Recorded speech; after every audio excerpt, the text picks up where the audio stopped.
Hello students, welcome back to art. For our activity today, we're going to be focusing in on gratefulness, and if you read the slideshow, you know that I asked you to start thinking about some things that you are grateful for. And we're going to be working off the theme of a labyrinth. And a labyrinth is a spiral path that you can walk and contemplate some of life's big questions or reflect on things as you quietly follow the path. You can't walk the labyrinth too fast because there's so many twists and turns. And the twists and turns also kind of represent the twists and turns that happen in our lives while we try to achieve our goals or move our way through life. So here you see this marble kind of following the path back and forth of this ancient design as the marble travels its way towards the center. You can kind of guide it through. When this activity sits by the door in the art room, and students love pushing the marble, and they learn really quick if they try to push it too fast, then it jumps the track and then they have to realign it. Just a lot of times in life when we rush through things too quickly, we have to go back and do it over. So to make your labyrinth, we're going to make a simple version, just a simple spiral. And while you're drawing it and working on it, I'd like you to kind of reflect on things that you are grateful for in your life. So here's a finished example that I did in blues and greens. You could do this in crayon, you could do this in colored pencil. You could even paint one if you wanted to, if you use permanent ink. It just depends on what you prefer. So start off by drawing a spiral. You can start in the middle of the paper. And don't press too hard on your pencil. Leave a big space in the middle because you want to leave some words there. Don't make the lines too close together. And just travel around in a circle. You do not have to make the lines perfectly straight and even. Just go around like this.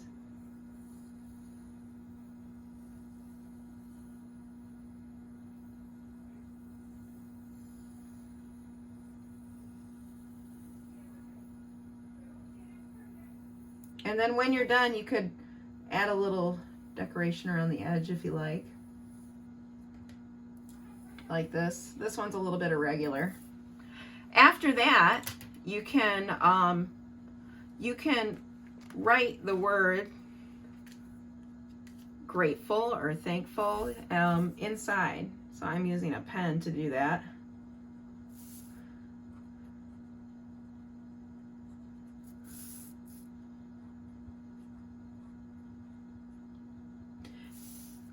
You might remember if you did the activity from the beginning of the year, the I am posters, there's a little bit of a similarity with this, only this is those were about your goals. This one is about, being grateful for what you already have. So I am thankful for, and one of the things that I'm thankful for is my creativity. And I get to use it to teach you guys. Maybe you're grateful. What are you grateful for? Are you grateful for your family? You're grateful for your pets? You're grateful for a warm, safe place to sleep at night? Think about those things and see how many that you can add to your spiral. When you're done, you can outline it. You can outline it in a color. You can outline it in black. It doesn't really matter. But go around the spiral like this.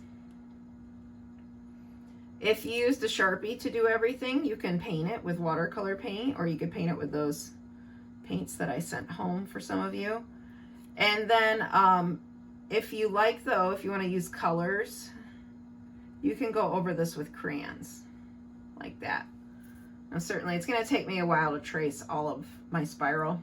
But once I trace my spiral, and once you fill it all the way up with things that you're grateful for, you can color it. And how I colored mine is I picked an assortment of colors that were similar and then colored them in piece by piece. And so if I wanted to make this one more rosy, I could pick red violet, I could pick some pink, and I could pick some, mauve, and I could pick some lavender, and then combine all those ones into your gratefulness spiral. So Think while you're doing this, try to think about as many things that you can to fill it up. It takes a little bit of time to do that. Write them in there and then color it in with all sorts of different colors, or you can paint it too. All right. I hope you have a wonderful break, and I can't wait to see your spirals when you turn them in and you can display them in your homes. And I hope you have fun making it. Bye-bye now.